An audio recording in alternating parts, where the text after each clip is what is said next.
നമുക്ക് നിധിയുടെ സുധീഷിന്റെ നാളത്തെ നല്ലൊരു കഥ കേട്ടാലോ? അപ്പൊ എല്ലാ ദിവസവും ഉച്ചയ്ക്ക് നിധിയുടെ സുധീഷിന്റെ പിറ്റേ ദിവസത്തെ കഥകളൊക്കെ ചാനലിനകത്ത് അപ്ലോഡ് ചെയ്യുന്നുണ്ട് കേട്ടോ. അങ്ങനെ നിധി ഒടുവിൽ പോലീസ് സ്റ്റേഷനിലേക്ക് വരുവാണ്. എങ്ങനെയെങ്കിലും സുഭാഷിനെ സുധീഷിനെ ഒക്കെ രക്ഷിച്ചുകൊണ്ട് പോകാൻ പറ്റുമെങ്കിൽ അങ്ങനെ കൊണ്ടാന്നൊക്കെ കരുതി വരുവാണ്. അങ്ങനെ നിധി വന്നു കഴിഞ്ഞപ്പത്തിന് പോലീസുകാരൻ ചോദിച്ചു, നിങ്ങൾ ആരാ, എന്തിനാ ഇങ്ങോട്ടേക്ക് വന്നേ? വല്ല പരാതിയും തരാനാണെങ്കിൽ തന്നിട്ട് പോയിക്കോളാൻ പറഞ്ഞു. അത് കേട്ടപ്പോ നിധി പറഞ്ഞു, പരാതി തരാമെന്നൊന്നും അല്ല സാറെന്ന് പറയണേ.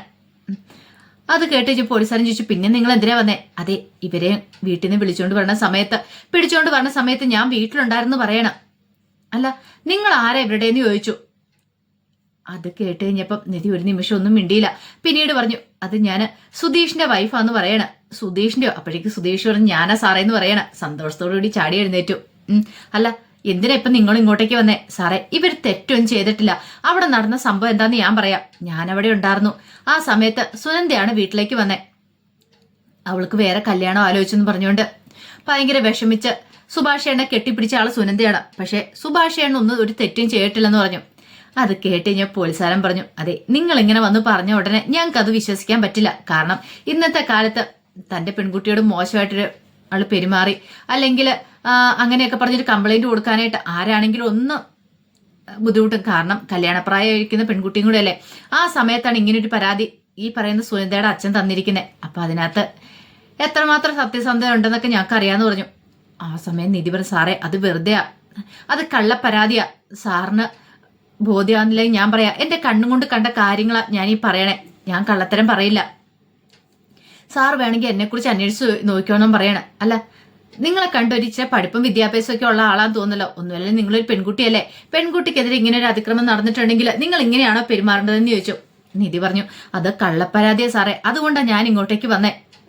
എനിക്കറിയാം സുഭാഷേണ്ണെ കുറിച്ചും സുധീഷിനെ ഹരീഷിനെ കുറിച്ചൊക്കെ എനിക്ക് നന്നായിട്ട് അറിയാമെന്ന് പറയണം. അതുകൊണ്ടാണ് ഞാൻ ഇങ്ങോട്ടേക്ക് വന്നേ. പിന്നെ എനിക്ക് കള്ളത്തരം പറയേണ്ട കാര്യമൊന്നുമില്ല. സാർ എന്നെ കുറിച്ച് അന്വേഷിച്ചു നോക്ക്. എന്റെ അച്ഛന്റെ പേര് രാജീവൻ എന്നാ. അച്ഛനൊരു വ്യവസായിയാണ്. പിന്നെ ഞാൻ ആർക്കിടെക്റ്റ് ഒക്കെ കഴിഞ്ഞാണ്. അതെല്ലാം എഞ്ചിനീയറിംഗ് കഴിഞ്ഞിട്ട് ഇരിക്കുന്ന ജോലി അന്വേഷിച്ചുകൊണ്ടിരിക്കുന്ന സമയം എന്നൊക്കെ പറയണം. ഇതെല്ലാം കേട്ട് കഴിഞ്ഞപ്പത്തിനും പോലീസുകാരൻ പറഞ്ഞു, ആയിക്കോട്ടെ, പക്ഷേ എങ്കില് ഞങ്ങൾക്കൊരു പരാതി കിട്ടിയിട്ടുണ്ടെങ്കിൽ അതിനെക്കുറിച്ച് അന്വേഷിക്കാതിരിക്കാൻ പറ്റില്ല. സാറേ, പരാതി കിട്ടിയിട്ടുണ്ടെങ്കിൽ അന്വേഷിക്കണം. പക്ഷേ എങ്കില് അത് ഒരാളുടെ മാത്രം പോരല്ലോ, പരാതിക്കാരിയുടെ പേരിലും കൂടെ അന്വേഷിക്കണ്ടേന്ന് ചോദിച്ചു. അത് കേട്ടപ്പോ പോലീസുകാരൻ പറഞ്ഞു, ഇപ്പോഴെന്താണോ അവിടെ പോയി അന്വേഷിക്കാൻ പറ്റുന്ന കാര്യമൊന്നുമല്ല സാറേ, ഒരു കള്ളപ്പരാതിയാ. അവരോടൊന്ന് ചോദിച്ചു നോക്കുവാണെങ്കിൽ അവള് സത്യസന്ധമായിട്ട് കാര്യങ്ങളൊക്കെ പറയും. അവൾക്ക് ഈ ബന്ധത്തിന് താല്പര്യമില്ല, ഇപ്പോഴീ കൊണ്ടുവന്ന ആലോചനയ്ക്ക് താല്പര്യമില്ല. സുഭാഷേണ്ണാണ് അവൾക്ക് ഇഷ്ടം. അതുകൊണ്ടാണ് അവള് സുഭാഷേന്റെ അടുത്തേക്ക് ഓടി വന്നേ. അപ്പൊ അതിനെ എതിർത്തോണ്ട് അവരോരോ പരാതി കള്ളപ്പരാതി കൊണ്ട് തന്നാന്ന് പറഞ്ഞു. പോലീസുകാരൻ പറഞ്ഞു, അത് മാത്രമല്ല, ഇതേ വീട് കയറി തല്ലിയെന്നും പറഞ്ഞുകൊണ്ട് ഒരു കേസ് കൂടെ ഉണ്ടെന്ന് പറഞ്ഞു. ആ സമയം നിധി പറഞ്ഞു, അത് സാറേ, വീട്ടിലേക്ക് ആദ്യം കയറുമെന്ന് അവരാണ് സുഭാഷേണ്ണെ തല്ലിയത്. ആ സമയത്ത് ഈ പറയുന്ന സുധീഷും ഹരീഷും അവരെല്ലാരും കൂടെ ചേർന്ന് അങ്ങോട്ടേക്ക് എന്ന് ചിലപ്പോൾ ഒരു തല്ലും പിടുത്തമൊക്കെ ഉണ്ടായിക്കണം. അത് സ്വാഭാവികമല്ല സാറേ. തന്റെ ചേട്ടനെ തല്ലിയെന്ന് അറിഞ്ഞിട്ടുണ്ടെങ്കിൽ ആർക്കാ സഹിക്കാൻ പറ്റുന്നേ? അതും വീട്ടിൽ കയറി വന്ന് ചെയ്യാത്ത കുറ്റത്തിന് തല്ലിയെന്ന് അറിഞ്ഞിട്ടുണ്ടെങ്കിൽ സാറിന് സഹിക്കാൻ പറ്റുമോ? അതുപോലെ തന്നെയാണ് ചേട്ടന് വേണ്ടിയിട്ട് അനുജന്മാര് ചോദിക്കാൻ പോയെന്ന് പറഞ്ഞു. സാറേ, ഇതൊരു കള്ളപ്പരാതിയാ. സാർ എങ്ങനെയെങ്കിലും ഇവരെ പുറത്തു വിടണമെന്നൊക്കെ പറഞ്ഞ് അപേക്ഷിക്കുകയാണ്. ഇതൊക്കെ കണ്ടപ്പോൾ സുഭാഷിന് ഭയങ്കര വിഷമായി. സുഭാഷ് നിധിയോട് പറഞ്ഞു, മോളെ, നീ ഇവിടെ നിൽക്കണ്ട, വീട്ടിലേക്ക് പൊയ്ക്കോളാൻ പറയണം. പക്ഷെ നിധി പോകാൻ കൂട്ടാക്കിയില്ല. നിധി പറഞ്ഞു, പോവുകയാണെങ്കിൽ ഞാൻ നിങ്ങളെ കൊണ്ട് പോകണമെന്ന് ഒരേ ഒരു നിർബന്ധത്തിൽ നിധി നിൽക്കുകയാണ്. നിധിക്ക് അത്രയ്ക്ക് നല്ല സങ്കടം ഉണ്ടായിരുന്നു. എങ്ങനെയെങ്കിലും അവരെ രക്ഷിച്ചല്ലേ മതിയാവുള്ളൂ. പിന്നീട് നിധി പറഞ്ഞു, സാറേ, ഉറപ്പായിട്ടും എനിക്കറിയാം, കാർത്തി ഇങ്ങോട്ട് വന്നിട്ട് സത്യാവസ്ഥയൊക്കെ പറയും. സുഭാഷേനെ ഒരു തെറ്റും ചെയ്തിട്ടില്ലെന്ന് അങ്ങനെ പറയിച്ചാൽ പോരേന്ന് ചോദിച്ചു.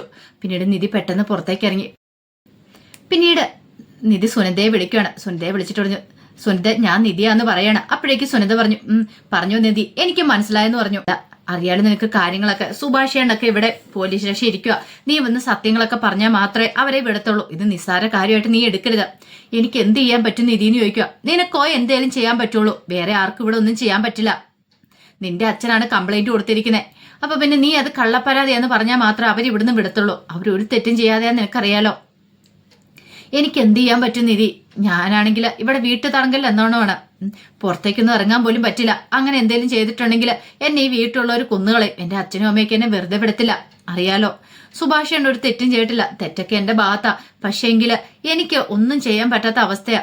അത് കേട്ടപ്പോൾ നിധി ആലോചിച്ചിട്ട് പറഞ്ഞു, ഒരു കാര്യം ചെയ്യാം, ഞാൻ വീഡിയോ കോൾ വിളിക്കാം. അകത്ത് കയറിയിട്ട് ആ സമയത്ത് ഫോൺ എടുത്തിട്ട് നീ കാര്യങ്ങൾ സംസാരിച്ചാൽ മതി SI ആയിട്ടെന്ന് പറഞ്ഞു.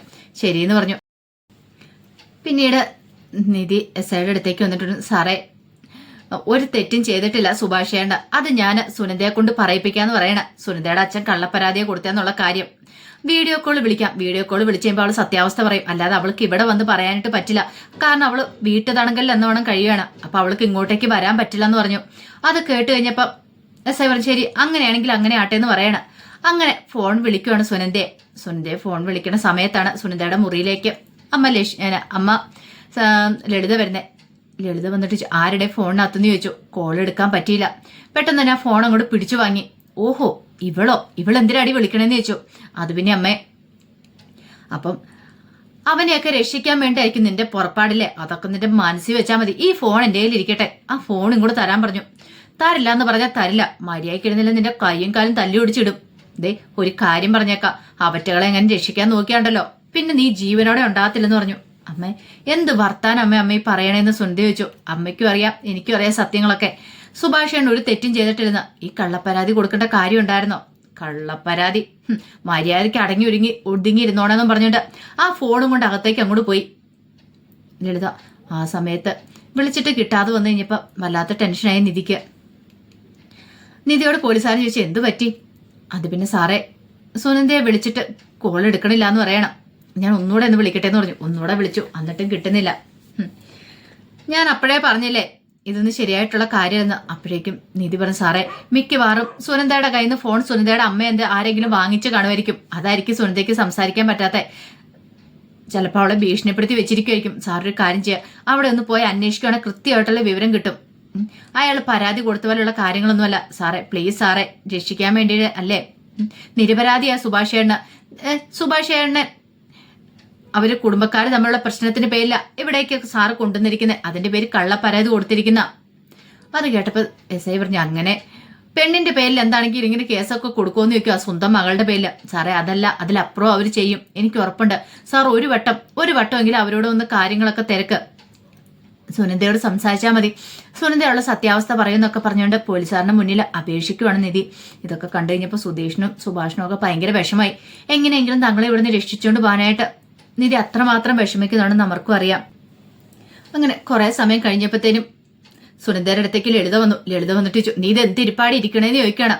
ദേ ഇത്തിരി കഴിയുമ്പോഴത്തേനും ചർക്കം കൂട്ടിനും കൂടെ വരും. ഈ മുഖം വെച്ചോണ്ടിരിക്കാതെ മുഖമൊക്കെ കഴുകി ഇത്തിരി പൗഡറൊക്കെ ഇട്ട് ഇരിക്കാൻ നോക്കാം, അല്ലെങ്കിലുണ്ടല്ലോ എന്റെ സ്വഭാവം നീ അറിയൂന്ന് പറഞ്ഞു.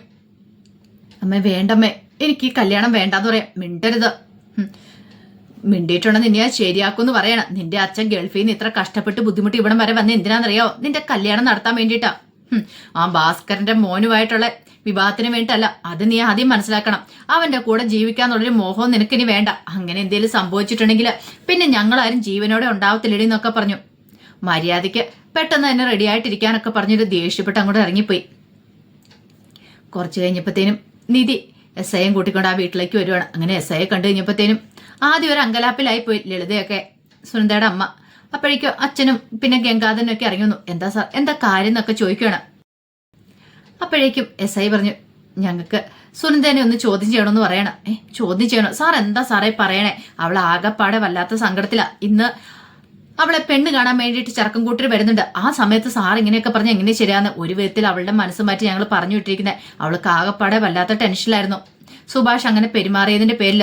അപ്പോഴേക്കും ലളിത പറഞ്ഞു അതെ സാറേ, എന്റെ മോൾക്ക് എത്ര സങ്കടമാണെന്നറിയോ? മോള് കരഞ്ഞൊരു വിധത്തിലായിരിക്കുന്നേ. എന്നിട്ടോ ഇപ്പൊ മോളെന്നാട് റെഡിയാൻ വേണ്ടി പോയിട്ടുള്ളെന്ന് പറഞ്ഞു.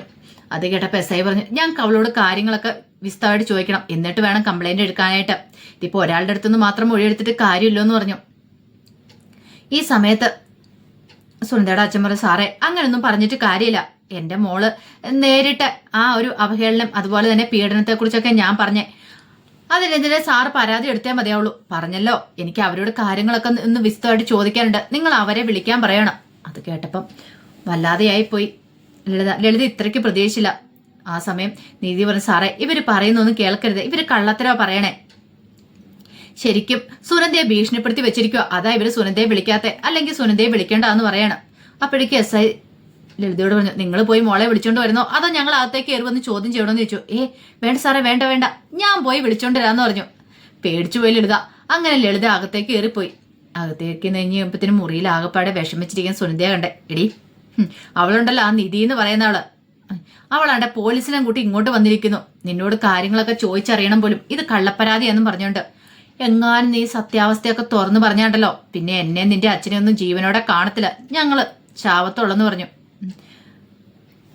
ഇവിടെ സംഭവിച്ച എന്താന്നൊക്കെ നീ പറഞ്ഞോണം. അമ്മേ അതിന് ഇവിടെ ഒന്നും സംഭവിച്ചില്ലല്ലോ. എടി ഞാൻ പറയുന്ന പോലെ നീ അങ്ങോട്ട് പറഞ്ഞാൽ മതി. കൂടുതലൊന്നും പറയണ്ട. അല്ലാതെ ഇങ്ങോട്ടേക്ക് വന്നിട്ടുണ്ടെങ്കിൽ ഉണ്ടല്ലോ പോലീസുകാർ ഇപ്പോഴങ്ങോട്ടേക്ക് പോകും. പിന്നെ നിന്റെ വിധി തീരുമാനിക്കുന്നത് ഞങ്ങളായിരിക്കും എന്നൊക്കെ പറഞ്ഞ് ദേഷ്യപ്പെട്ടു. സുനന്ദയ്ക്ക് എന്ത് ചെയ്യണമെന്ന് അറിയത്തില്ല. അങ്ങനെ സുനന്ദയെ കൂട്ടിക്കൊണ്ട് ലളിത അങ്ങോട്ട് വന്നു കഴിഞ്ഞപ്പോ എസ് ഐ ഒന്ന് നോക്കി സുനന്ദയുടെ മുഖമൊക്കെ ആകെപ്പാടെ കരഞ്ഞ് വല്ലാത്തൊരവസ്ഥയിലായിരുന്നു. പിന്നീട് എസ് ഐ ചോദിക്കുകയാണ്, അല്ല നിങ്ങളുടെ അച്ഛൻ സുഭാഷിനെതിരെ കംപ്ലൈന്റ് കൊടുത്തിട്ടുണ്ട്, അത് സത്യമാണോ? നിങ്ങൾക്കെതിരെ വളരെ മോശമായിട്ട് പെരുമാറിയെന്ന് സംസാരിച്ചെന്നൊക്കെ പറഞ്ഞോണ്ടാ. സത്യമാണെന്ന് ഞങ്ങൾക്ക് അറിയണമെന്ന് പറഞ്ഞു. സുനന്ദയൊന്നും മിണ്ടിയില്ല. അപ്പോഴേക്കും ലളിത പറഞ്ഞു, സാറേ ഇങ്ങനൊന്നും ചോദിക്കരുത്. എന്റെ മോളുടെ മനസ്സ് ആകെപ്പാടെ വിഷമിച്ചിരിക്കുക. നിങ്ങളോട് ചോദിച്ചില്ലോ. സുനന്ദയൊന്നും മിണ്ടാതെ വന്നിപ്പോ എസ് ഐ പറഞ്ഞു, നിങ്ങൾ ആരും ഒന്നും ചെയ്യത്തില്ല. ഞങ്ങൾ ഈ ഒരു ചോദ്യം മാത്രം നിങ്ങളോട് ചോദിക്കുന്നുള്ളൂ. നിങ്ങൾ സത്യം പറ സുനന്ദ എന്ന് പറഞ്ഞു. ഒന്നും മിണ്ടാതെ വന്നു കഴിഞ്ഞപ്പോ നിധി പറഞ്ഞു, സുനന്ദ നീ എന്തിനാ മിണ്ടാതിരിക്കുന്നേ? ആരെയും ഭയം തിരുന്നിട്ട് കാര്യമില്ല. സുഭാഷ് ഏട്ടനൊക്കെ അവിടെ പോലീസ് സ്റ്റേഷനില. ഒരു പക്ഷെ നിന്റെ വാക്ക് പോലിരിക്കും കാര്യങ്ങള്. ചിലപ്പോ അവര് ജയിലിലേക്ക് വരെ പോവും. നീ കള്ളത്തരം പറഞ്ഞിട്ടുണ്ടെങ്കിൽ എനിക്കും അറിയാം നിനക്കും അറിയാം അവിടെ നടന്ന എന്താന്നുള്ള കാര്യം.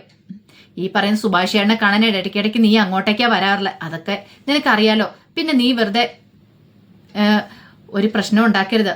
ഉള്ള സത്യാവസ്ഥ തുറന്നു പറയാൻ പറഞ്ഞു. സുനന്ദ ഒന്നും മിണ്ടിയില്ല.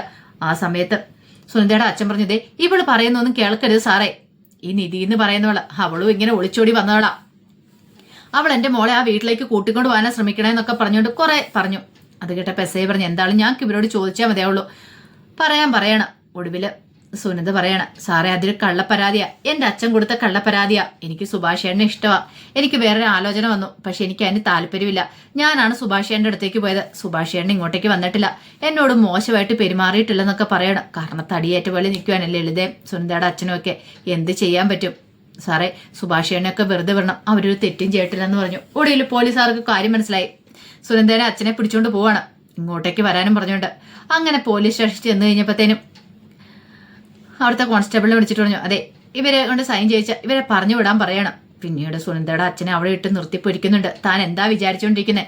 കുടുംബക്കാർ തമ്മിലുള്ള പ്രശ്നത്തിനിടയ്ക്ക് തന്റെ മോളെ വെച്ച് കളിക്കാന്നോ? ഇല്ലാത്ത പരാതി വന്നിട്ട് ഇപ്പൊ തന്നെ പിടിച്ച് ജയിലിടണ്ട. അതാ ശരിക്കും ചെയ്യേണ്ടിയിരുന്നത്. അത് കേട്ടപ്പോ അയാൾ പറഞ്ഞു, സാറേ എന്റെ വീട്ടിൽ കയറി എന്നെ തല്ലുമൊക്കെ ചെയ്യുന്നു പറഞ്ഞു. എടോ അങ്ങനെ തല്ലിയെന്ന് പറഞ്ഞു വേണം കംപ്ലൈന്റ് തരാനായിട്ട്.